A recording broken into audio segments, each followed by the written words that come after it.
What is up? What is up? What is up, awesome people of the internet? Guys, welcome to another edition of Quita in the Mornings. Guys, it's the morning. My name is Quita, and we about to do this thing. Guys, we got a couple things on deck to talk about today. Number one, the first story I want to talk about is Chennedy Carter. Where is she? What is she doing? And will we ever see her back in the WNBA again? Also, we'll talk about Sophie Cunningham, who was welcomed to the Indiana Fever in a huge fashion. We're also going to do a Unrivaled update for y'all. Playoffs is right around the corner, and we have our first and second team players unveiled. So lots to get into today, so thank you so much for joining me. Get a cup of coffee, get a cup of water, a cup of orange juice, whatever you want to do, get that ready to go as we dive in. All right, first story of the day is related to Chennedy Carter because Chennedy Carter is doing what she does best. Put up huge numbers. Right now, she is lighting up the Women's Chinese Basketball Association, averaging 31.4 points a game. While shooting 53% from the two, she is snagging down rebounds with 7.8 rebounds a game, and she is doing her best PG impression, dishing out 6 assists per game. Now, in just 6 months in China, she has been killing the game. She's been a woman who cannot be stopped. Several 40-point games, several 50-point games, and to boot, her team loves her, and she loves her team. She's absolutely having a blast in China, which is like pretty awesome to see for Chennedy Carter. She's also won a couple awards from her team just to acknowledge how great she is and how much she has improved both like emotionally and just on the court. Her talent is absolutely undeniable. But back in the WNBA, Chennedy Carter is still without a team. And as the 2025 WNBA season inches closer and closer and closer, that silence is becoming a little bit deafening. Where will Chennedy end up? Chennedy Carter's 2024 WNBA season with the Chicago Sky was nothing short of electric. After sitting out in 2023, she returned in a big way to the W, averaging 17.5 points a game with nearly 49% shooting from the field. She was a relentless scorer, a true bucket getter who, in critical moments, put her team on her back and helped the Chicago Sky to have some early season success. But unfortunately, that did not last. After the All-Star break and the trade that happened for the Chicago Sky, we saw injuries and illness slow down Chennedy Carter. And the Chicago season ended up unraveling. We then see the Chicago Sky not make the playoffs because Chennedy Carter missed several games due to illness, injury. Who knows specifically what the issue was, because it seemed like sometimes two things were being said around her. But the Chicago Sky ultimately did not make the playoffs. The offseason hits, and the Chicago Sky decided to move on from their coach, move on from several players on the team, including Chennedy Carter. And they did that by declining to extend a qualifying offer to Chennedy, making her an unrestricted free agent.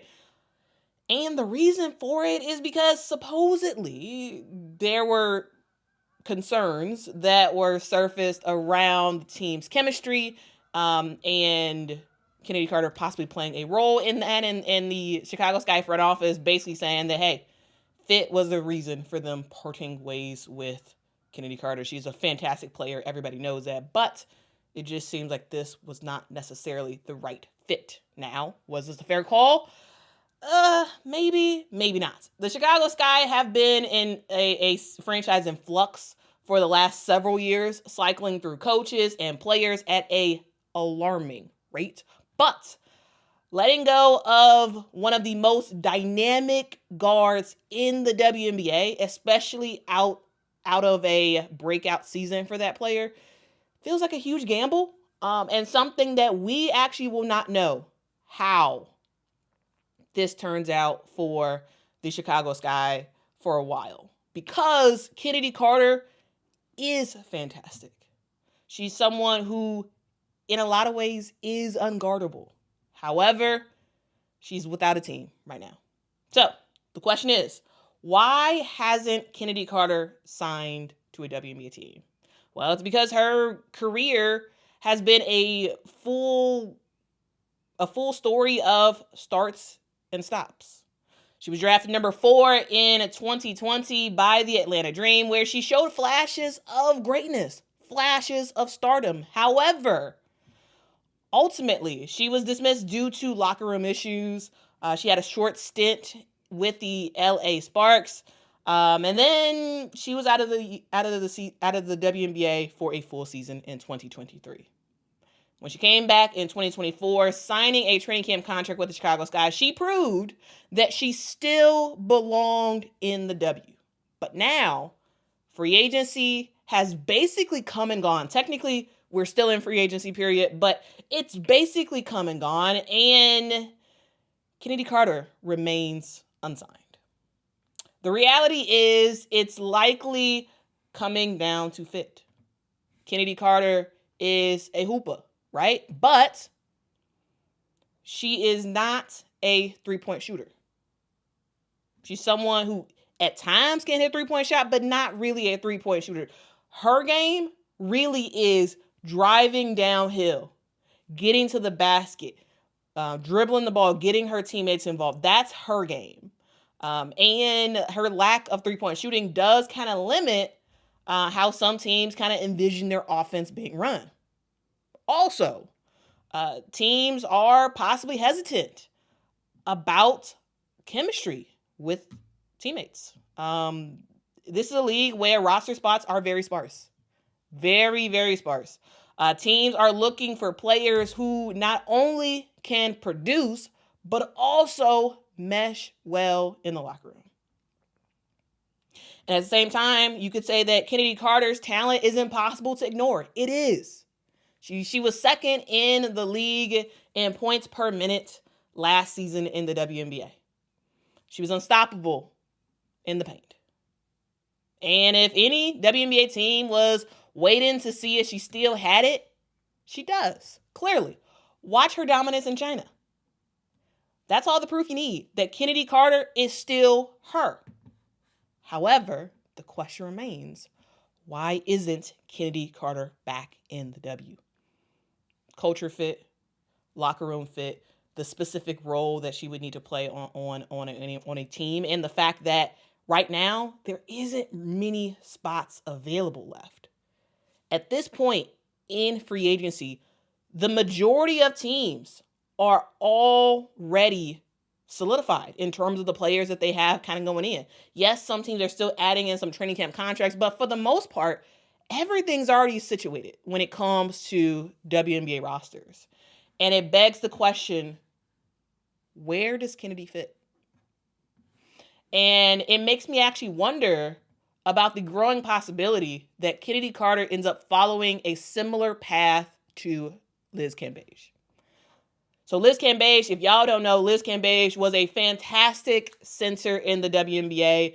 She was someone who played for several teams, including the Dallas Wings and the LA Sparks, as well as the Las Vegas Aces. And she was someone who, when Liz was on her game, she was unstoppable. Big player down low, can got some moves on her, can score the basketball. However, certain actions, both on and off the court, basically removed Liz Cambage from being a viable option for WNBA teams.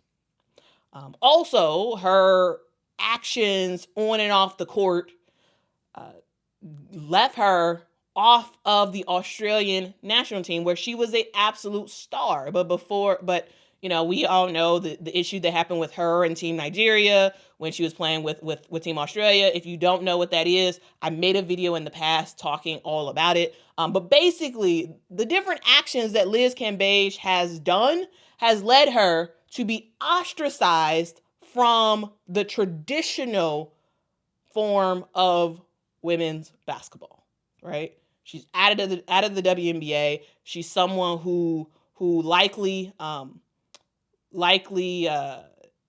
will never play for Team Australia. Though maybe if Liz really wanted to, maybe she could possibly try to get back in the WNBA. I could probably see some teams maybe trying to go for her. But anyway, Liz Cambage has basically decided that she just wants to do China. She wants to do China. That's her yearly basketball bag is going to China. And I wonder if Chennedy Carter does the same thing, because ultimately Chennedy Carter is a star, right? China seems to love her. They're going to pay her a boatload of money next season, guaranteed. Is Chennedy Carter going to do a similar thing where China is the basketball bag for her every year, and she's not going to worry about the WNBA? That's a huge question. That is absolutely a huge question. She may find herself in the same boat as Liz Cambage, which honestly is not a bad thing, because you can get the bag in China. You can absolutely get the bag in China. So right now, Chennedy Carter is thriving in China. She's being treated like a star. She's getting paid well, and she's going to get paid even more in the future. If no team in the WNBA steps up soon, Chennedy Carter might decide that her best move isn't waiting around for a call that may never come, that she may as well just stay overseas. And this is going to be a huge loss for the WNBA at 26 years old. Chennedy Carter has plenty of basketball left in her. She has potential to be a huge asset for a contending team. The question is whether or not a team will take the chance. The 2025 season is approaching very, very fast. Will Chennedy Carter be on a WNBA roster when it tips off? Or will the league let another star slip through their fingers? That is the question. What do y'all think in the comments below? I'm going to take about 1 minute to look at some of y'all comments, read some of y'all comments, then we're going to move to the next story. But what do y'all have to say about this? Guys, if y'all could, make sure to hit that like button, hit that subscribe button. That really does help the channel out a whole lot. Thank you so much for joining me this early in the morning. All right. Anthony says China, the only bag for her. She's not in the same boat as Liz by choice. Chennedy is blackballed. All right. Faye says it's not a huge loss for the WNBA when you have players like her coming in the draft. I don't know of any player in the 2025 draft that is like Chennedy Carter. I don't know of anybody like that. Tom says Chennedy Carter suits China. I mean, I think she's balling there. Absolutely.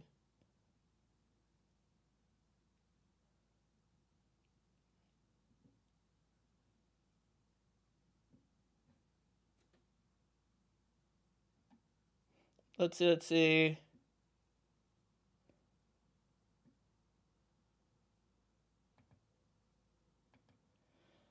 Denise says trashing Chennedy became a spectator sport with a massive pile-on, perfect bad girl, Black Thug to contrast with certain others. Funny how Chinese team hasn't experienced the same thing.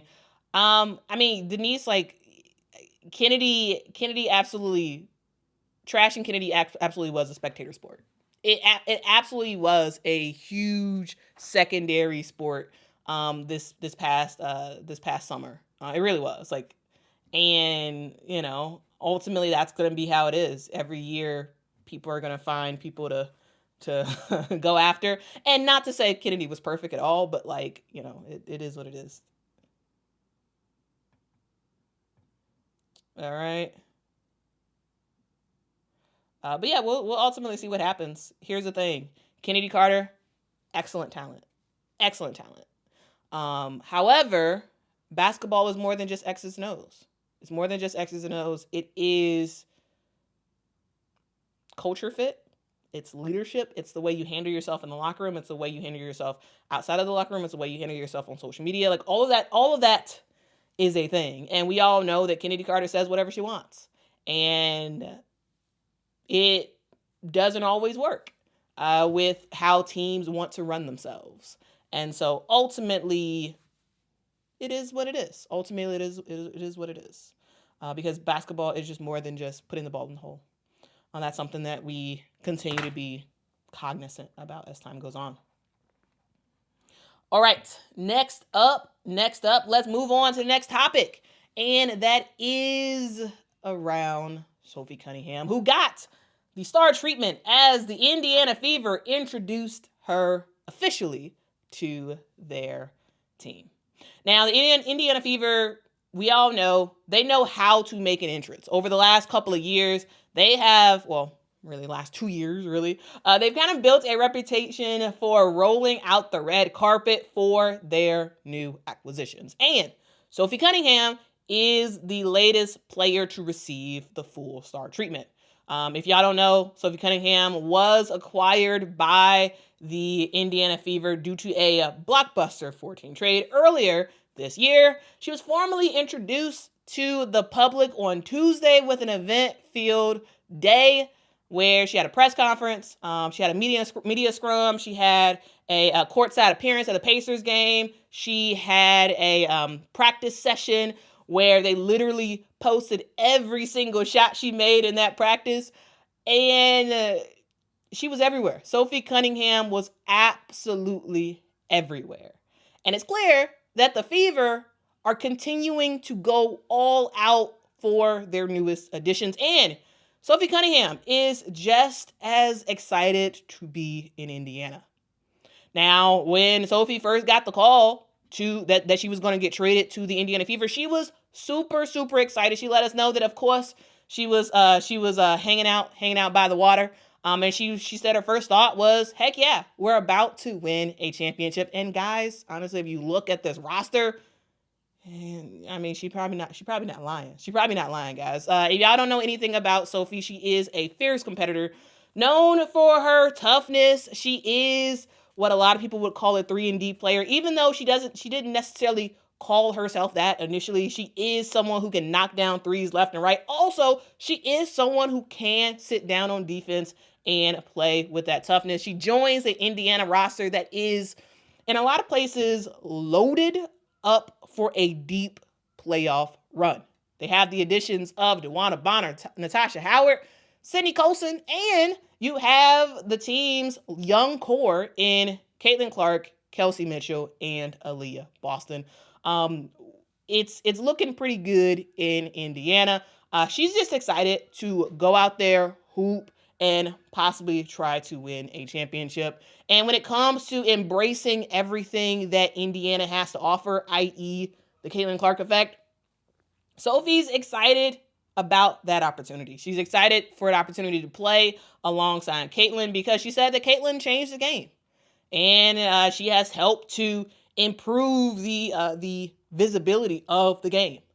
And, to play alongside her is going to be really, really cool and help to try to relieve some pressure from Caitlin, be able to spread the floor and have Sophie Cunningham do what she does best, having that help both Caitlin and the roster in general. I think Sophie's down for it, right? She's seen firsthand the Caitlin Clark effect. She saw it at All-Star break. Caitlin commands a lot of attention, right? And Sophie is ready to do whatever she needs to do to be that veteran presence to kind of help Caitlin in her transition and whatever she needs her to do.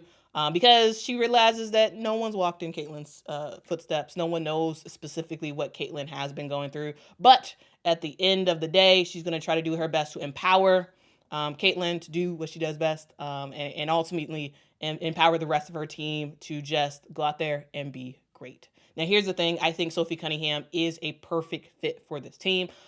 She's been in the WNBA for 6 seasons, all with the Phoenix Mercury. And in that time, she has been able to learn from some of the best players in the game, including the GOAT herself, Diana Taurasi. And Sophie's looking to pass on some of that wisdom to the next generation of hoopers. And, it makes sense that going to Phoenix, going to a faster paced offense, going into a sort of running gun offense, Sophie's going to be able to do exactly that. So it should be pretty fun. Everybody's excited. at Feverland. Everybody's excited about Sophie joining the team. Amber Cox, the general manager for the Fever, is excited about Sophie's shooting, her veteran presence. Just as a key addition to the team's roster, it's likely that Sophie Cunningham will not start, but she'll be coming off the bench, be a spark plug for this team as she comes off the bench and starts to make some noise. She's someone who can consistently do what she does well. And, when Sophie Cunningham is clicking on all cylinders, when she's being an awesome teammate, it just helps everybody else along. The Fever front office, they made it clear that they were targeting experienced players who had that championship mindset. And when you get players like a Sophie Cunningham, DeWanna Bonner, Natasha Howard, Sydney Colson, that's bringing in 43 seasons of basketball to the Indiana Fever, including players who have won a combined 7 WNBA championships. That's a lot of experience to this team. And we all know that Sophie Cunningham did play with DeWanna Bonner briefly for when DeWanna was with the Phoenix Mercury. And, she knows DeWanna well, and she's very, very excited about having the opportunity to play with DeWanna again. There's a lot of excitement around the Fever, and Sophie Cunningham is going to be a huge asset to whatever this team does next year, which, of course, their goal is to win a championship. But, we'll ultimately see what happens. With Sophie officially introduced to the Fever's roster, Indiana's mission is clear for 2025. A championship run is the expectation. That's the goal. Get to the championship and ultimately win that thing, because these players are on 1-year deals, right? Everything blows up at the end of 2025. But the hope from the GM is that they win in 2025, and ultimately that helps to re-sign players or get new players to ultimately continue to make this thing happen, because you have your rookies locked in, right? Or your young players locked in. You have your young players locked in, but everybody else is basically on a 1-year deal. So this is the season that they are looking to absolutely make some noise, right? That is my sort of walkthrough of Sophie Cunningham and her introduction with the Indiana Fever. What do y'all think ultimately? What do y'all think about what the Indiana Fever are trying to do? Do you think that they're going to win a championship? Do you think they're going to make it very far in the playoffs? What do you think? I am very much curious. All right. Zahn says, and from what I hear, Sophie's jersey is already sold out in Indy. Well, we'll see. I'm not even sure about that. I'll look it up.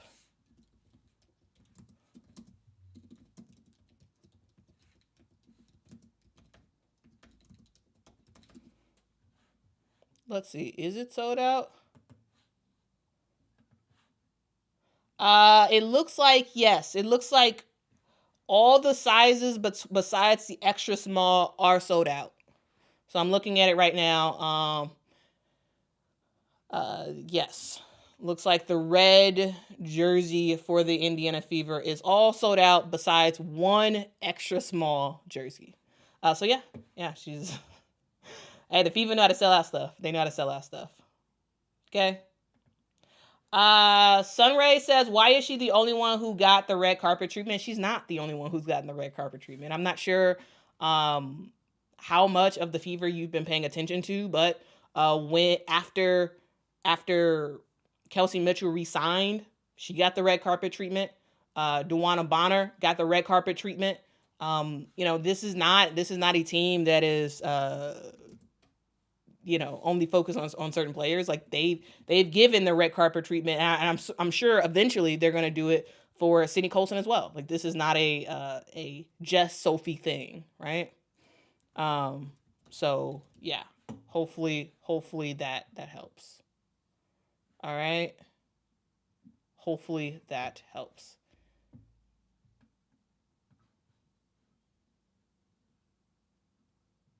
All right. Kentucky Rick says, I'm just excited for some 2025 WNBA basketball. I am excited too. I am excited also. Z says y'all are overrating this Fever team. Well, on paper, this Fever team is very good. But we all know that what happens on paper, it does not always necessarily happen in reality, because we know that last offseason, the Seattle Storm had a stacked team. On paper, the Seattle Storm, in my opinion, was looking like they were going to be contenders. But then we all saw how it turned out. So, like, just because on paper it looks fabulous, we don't actually know. We don't actually know how things will totally turn out. That's the thing. So, yeah. That is the thing. Tiffy, I do believe Natasha Howard did get the red carpet treatment. Like, I'm like 90% sure that she did. I'm like 90% sure.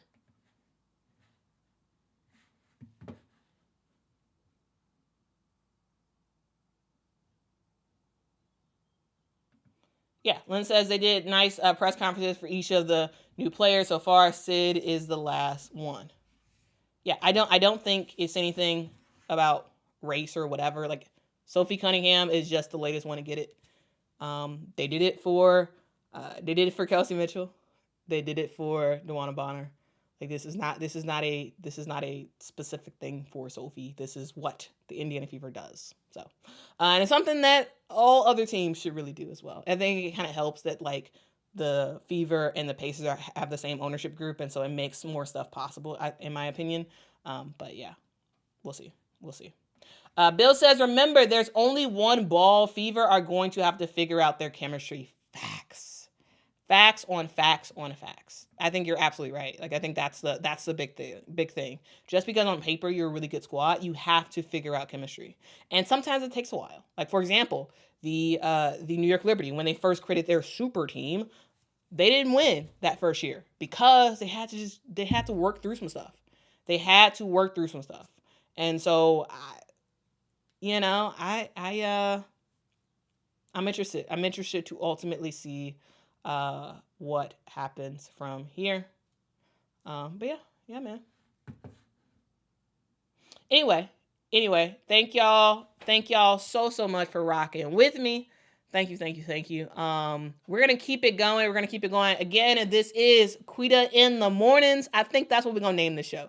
I think we're going to name it Quita in the Mornings because it's the morning. I'm Quita. And somebody sent me a comment saying that QLS in the morning felt very ambiguous because, like, people don't know what QLS is, but people know Quita because I go by Quita. And so let me know if y'all like that name. Anyway, this is Quita in the Mornings, where I talk all about women's hoops. If y'all could, make sure to hit that like button, hit that subscribe button, and join me every single morning around this time. Every single morning. Regardless of the day, every single morning. Join me right here. It's going to be a fun time. We're going to talk about different topics every day.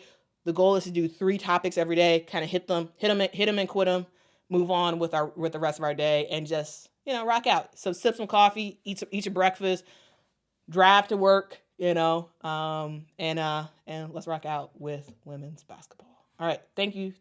Now, let's move on to the next topic, which is Unrivaled, because the Unrivaled playoffs begin very, very, very soon. I hope y'all are excited about it. We have the matchups. We will have the Lunar Owls versus Team Vinyl, and we will have the Laces versus Team Rose.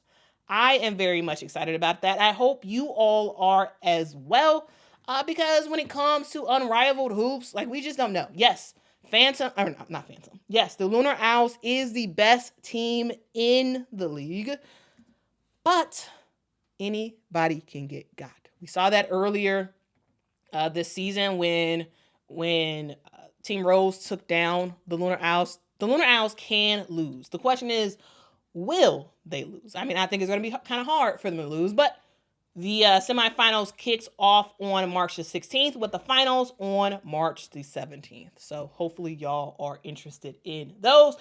But the thing I want to talk about real quick is the first and second team announcements and talking about who made the cut. So as Unrivaled's inaugural season is heading to a close, we are going to talk about the league's first and second team. That was announced on Thursday, and the selections highlight some of the standout players that we have seen all season long. Let's rock out with it. So, on the first team, we have, surprise, of course, Nafisa Collier of the Lunar Owl. She is a co-founder of Unrivaled, and she has proven that she is not just a co-founder and co-owner. She is one of the league's most dominant forces.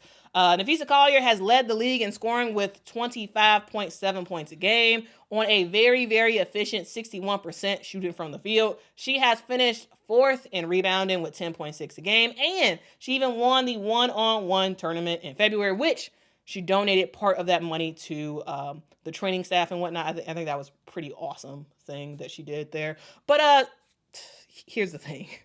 Nafisa Collier is a straight-up bucket. And Unrivaled just lets us know that regardless, 5-on-5, 3-on-3, Nafisa Collier is going to be Nafisa Collier. She's going to be very efficient. She's going to be consistent, and she is going to be a hooper. Okay. Next up, let's talk about Chelsea Gray, who made the first team list. And that was not a surprise at all because, Chelsea Gray has absolutely transformed this Rose team. Her impact has been absolutely undeniable. She's been leading the league in assists per game while averaging 21.3 points a game. She is someone who had a league best 6 game winning shots, making her one of the clutchiest players in the league.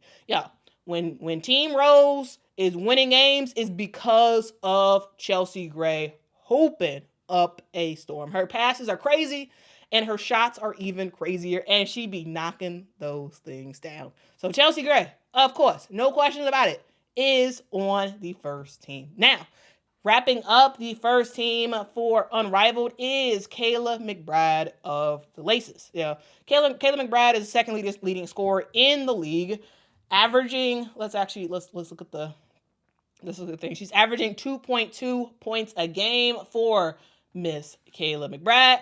And she is someone who can, be a pretty key defensive stopper as well, helping to get the Laces to win some games despite all of the injuries that they have dealt with. Guys, the Laces have dealt with a crazy amount of injuries, and Kayla McBride has been there trying to be the steady force for this team, trying to get this team to win some games, both on the offensive and defensive, in which Kayla McBride is not necessarily known as a defensive player, but at times she was absolutely doing her thing. And that's the only reason, that's the main reason, in my opinion, that the Laces have even made the playoffs. It's because of Kayla McBride and the consistency of Kayla McBride. All right, next up, let's go to the second team. Second team, all Unrivaled. We have, of course, surprise, Skylar Diggins-Smith of the Lunar Owls, y'all. She is a straight up dog. Straight up, guys. When it comes to Skylar Diggins-Smith, she's been crucial for the Lunar Owls. This is a team that has gone 13-1 on the season. And in large part, yes, it's for sure because of Nafisa Collier, but it's also a huge part of their success is Skylar Diggins-Smith, their PG, who leads this team in intensity and is just out there hooping. She averaged 17.9 points a game, 4.8 assists per game. She hit 5 game winners throughout the season, and she has just been a straight up bucket. Okay? Straight up bucket. We also have a Ryan Howard who has been added to the second team, which, Ryan Howard, 4th leading scorer in Unrivaled, doing her thing, 20.5 points a game. She finished top 5 in both steals and blocks in Unrivaled. And she's been trying to do her thing, helping to secure Vinyl in getting that 4th and final playoff spot. Y'all, when we talk about someone who can just be on the floor and do a little bit of everything, that's Ryan Howard. And I feel like this season in Unrivaled, it did, in my opinion, open some eyes of people who have been ignoring what Ryan Howard's been doing in Atlanta to be like, y'all, she's a bucket. She's a bucket. And she just plays within herself and gets the job done. So again, Ryan Howard is on the second team. We also have Angel Reese of Team Rose, who made the second team as well. She has been a rebounding machine, leading the league with 12.1 rebounds a game, while also averaging 13.1 points a game. She's recorded Unrivaled's first 2020 game when she had 22 points and 21 rebounds in a single game. So she's been rocking out as well. And when we talk about Team Rose and their success, yes, absolutely. It's been Chelsea Gray, but the right hand to Chelsea Gray has been Angel Reese this entire time. When Team Rose kind of flipped the script and started winning some games, it was because of both Chelsea and Angel, who have been doing their big one for this. Now, here's the deal. Here is the deal. When we talk about first and second team, we always got to talk about who voted. So the Unrivaled teams were determined by votes from players, coaches, and media members, okay? So the players got 40% of the vote, coaches got 35% of the vote, and media got 25% of the vote. So, okay, a total of 19 media members ended up participating in the voting process. All of the Unrivaled players, head coaches, and assistant coaches got to vote, okay? So we talk about who made it. Let's talk about who got snubbed. So there were 6 total players that won. You know, they absolutely deserved an honor because they were all fantastic. However, there was some strong cases to be made for some other players. Now, let's talk about those players, because there's always going to be players who have been snubbed. So here's the thing. When we talk about snub players, some of the names I think of is Alicia Gray. Alicia Gray with the Lunar Owls, because, I mean, ultimately, the Lunar Owls are the best team in the league, and it's for a reason, because their players were flat out fantastic. And Alicia Gray was one of those players. She averaged 19.1 points a game, 5.5 rebounds a game. She was absolutely hooping for the Lunar Owls. And, you know, she was a strong candidate for a second team nomination, but ultimately she did not get it, because you can't really have the entire Lunar Owls starting team on the first and second team, right? You also have De'Erica Hamby of Team Vinyl. De'Erica Hamby, yes, while Ryan Howard was doing her thing, also De'Erica Hamby was hooping. She was doing everything. She was scoring. She was rebounding. She was someone who, yes, was very consistent through this year. Very consistent. 19.9 points a game, right? She was very consistent. However, the last weekend of play, her performance did drop, and ultimately that's probably why Ryan Howard was selected over her. Possibly. We also have Brianna Stewart, who, yes, was not necessarily playing her normal Brianna Stewart way. She still was dropping buckets, right? Average a double-double, 19.1 points a game, 10.1 rebounds a game. She was on Team Mist, and the Mist failed to make the playoffs. And that was likely why she didn't end up actually winning that award. Also, Brianna Stewart did just go under the knife recently for a procedure, but supposedly she should be back ready to play for the New York Liberty once the season is getting ready to start. So we'll ultimately see. Also, guys, she has technically not signed her contract just yet for the New York Liberty, which is not a big deal, but just something to note. She hasn't technically signed it right now, but she will. Everybody knows she will, but she hasn't signed it just yet. So something to note. And she just had surgery. I'll maybe have a separate video about that later. Okay.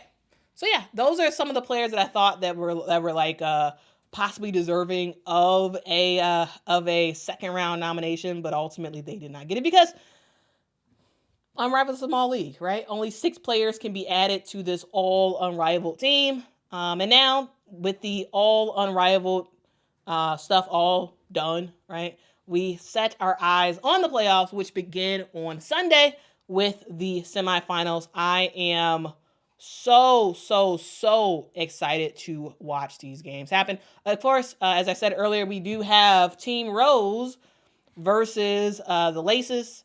That game is at 7:30 p.m. Eastern time on Sunday. We also have the Lunar Owls versus Team Vinyl following that first game. Now, the winners will advance to the Unrivaled Championship that happens on Tuesday, so make sure to stay here for lots of coverage on Unrivaled and whoever is crowned their first champion. All right, let's get to you all's comments. We got Clamp. Thank you so much, Clamp, for the super chat. Says, not going to lie, it took Unrivaled for me to understand how good Ryan Howard really is. Future star. Yeah, Ryan Howard's fantastic. And the thing is, she's so low-key and she's so quiet that I feel like sometimes it allows people to forget her talent. And on this channel, what we're not going to do, we're not going to ignore players. We're not just going to focus on like the players who are in the media a lot, people who have a lot of attention, but like also players who are just hooping. And that's Ryan Howard. Ryan Howard just does her job. She hoops, then she makes food videos. She makes food videos with Alicia Gray. That's what she do. You know, they be doing their food reviews, which are hilarious, by the way. Very, very hilarious stuff. So yeah, it should be a very good time. Now, just so you all know, we do have our top 5 in rebounds this year. So this is for the entire season. We got Angel Reese with 169 rebounds total for the year. And then we have Brianna Stewart right after her. Then Nafisa Collier, De'Erica Hamby, and Brittany Griner. Next up for points, we got Nafisa Collier, surprise, surprise, leading the charge with 25.7 points a game. Then we got Kayla McBride, Chelsea Gray, Ryan Howard, and De'Erica Hamby. For assists per game, of course, we got surprise, surprise, point guard doing her thing with 76 assists per game for Chelsea Gray. Then we got Skylar Diggins-Smith and Natasha Cloud. Now, guys, that has been your look at the Unrivaled season as we head into the playoffs. Who do y'all have ultimately winning the championship? I have the Lunar Owls because I just don't know how. I don't understand how they would lose. But we'll see. We'll see ultimately. We will ultimately see what happens. But this has been a great year for Unrivaled. Yes, the ratings have not been necessarily what they wanted it to be. But overall, I felt like we saw some great basketball. Yes, we saw some ugly basketball at times. Yes, we saw a lot of injuries at times. And yes, there's some stuff that they have to fix.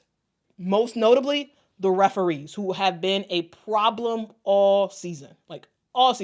And all 3 of the ejections that have happened this year, I think all of them were not warranted, right? Angel got ejected. We saw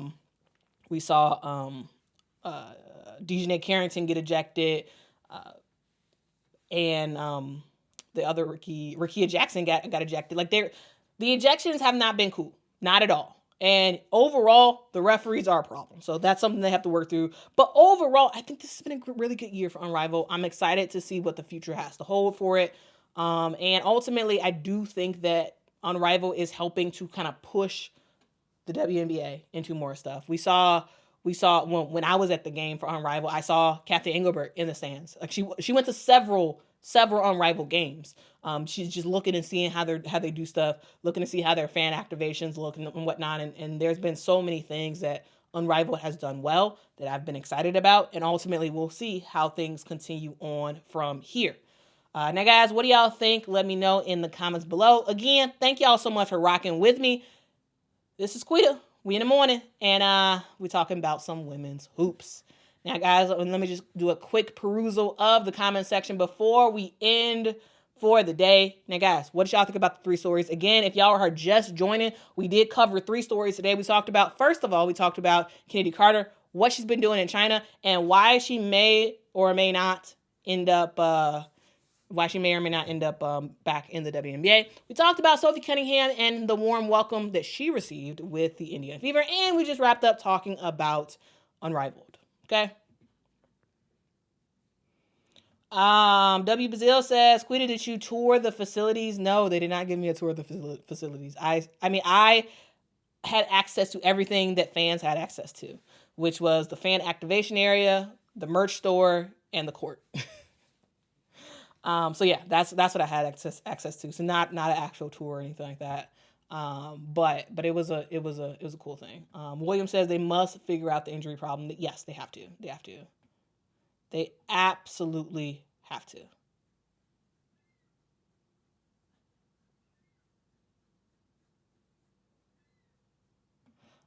B. Gill says, I think referees everywhere are looking for attention. They got that main character energy. They want they want that attention. Thank you so much, Kojo, for rocking with me. Guys, appreciate y'all so much for joining me this early in the morning. We're gonna keep doing this thing. We're gonna keep rocking with it.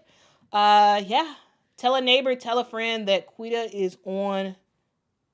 I was about to say on the air. I'm not on the air. I'm on the tube, on the U of tubes, talking about women's hoops. So make sure to hit that like, hit that subscribe. Let me know what y'all think about the show. What do y'all think? Are y'all liking some of the stories I'm covering?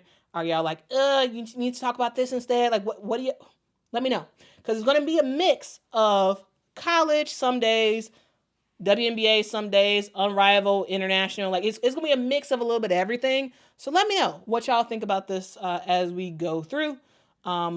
Getting your feedback is extremely, extremely helpful. Tyler says, Quita, did you know women's hoops was going to blow up like this when you started uploading? No, I didn't. Not at all. I didn't know this at all. At all. It was just that I got to the point where I was so annoyed that there was no one talking about these games after they were over. Like, for years. I mean, I've been a fan of the game for a long time. So I watch all the games, and then after they're over, I then go on YouTube. I then sort of scour the internet, and there's no one really talking about it. There were some people talking about it. There were some people talking about the game, but it wasn't a lot of people, and there weren't really any females talking about it. So I was like, you know what? I need to actually, like, I want to talk to somebody about this stuff. I really do. And I talked to my mama, and like she watches the games and whatnot. So I got her to talk to, but at the same time, I wanted to talk to more people, and I wanted people to actually have a conversation about these games. And we were in the Elite Eight, a couple years ago, and I was like, you know what? We about to do this. So I named the show real quick, made a logo real quick, and like I was like, you know what? I'm just record and put it out.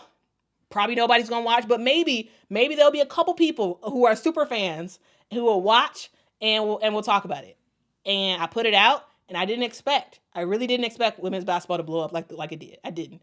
I just wanted someone to talk to on the internet about women's basketball. Because like, yeah, I could have did Twitter, but like Twitter, I still don't really understand Twitter like that. Like it's just not really my thing. YouTube has been my thing, and I wanted more on YouTube. Because at the time, it wasn't really anything. Like there was the guy who calls himself God, and that was about it. That was literally about it. That was like the only really person who was talking about women's basketball. And I was just like, come on, we need more names. We need more people talking about it. That was something that I really wanted to just put out there. Didn't expect for women's basketball to blow up. I did not know that the year I started was the year that Caitlin and Angel was really going to be the talk of the town. I didn't expect that at all, because I was watching Angel and Caitlin. I knew how good they were, but like I didn't think they were going to blow up in pop culture the way they did. And it just so happens I was at the right place at the right time. Didn't expect it, but ultimately it is what it is, man. It is what it is. And I'm just excited that like there's actually people on the internet I can talk about women's basketball with. Like, it's just great. Cause like there's so much stuff that I'm like, oh, I want to talk about because this happened and oh no, this connects to something that happened 6 years ago and blah, blah, blah. Like there's so much stuff. And I'm just like, man, I need someone to talk to. I need someone to talk to that like is also as crazy hype about the stuff as I am. And luckily, we have found our place here. We found our place here, and I'm so excited about it. I'm so excited, and I just can't hide it. Anyway, that's your random bit of the day. Thank you for asking that random question. See, when y'all ask random questions, you have an opportunity for random responses, and that's exactly what that was. So hopefully y'all are enjoying rocking with me. But yeah, I think we've gone long enough. I think we could probably stop right here, but appreciate you. Y'all have a great day. This has been a perfect storm of awesomeness. I absolutely agree with you, Officer Davis. But yeah, I appreciate y'all who have been rocking with me for so long. Kojo says a lot of WNBA talk was dumb dudes talking blank about the W. So glad you were here now. Yeah.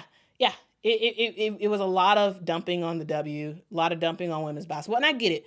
Women's basketball, some people don't like it. Yeah. They're not as, like, women's basketball is not as fast as the men.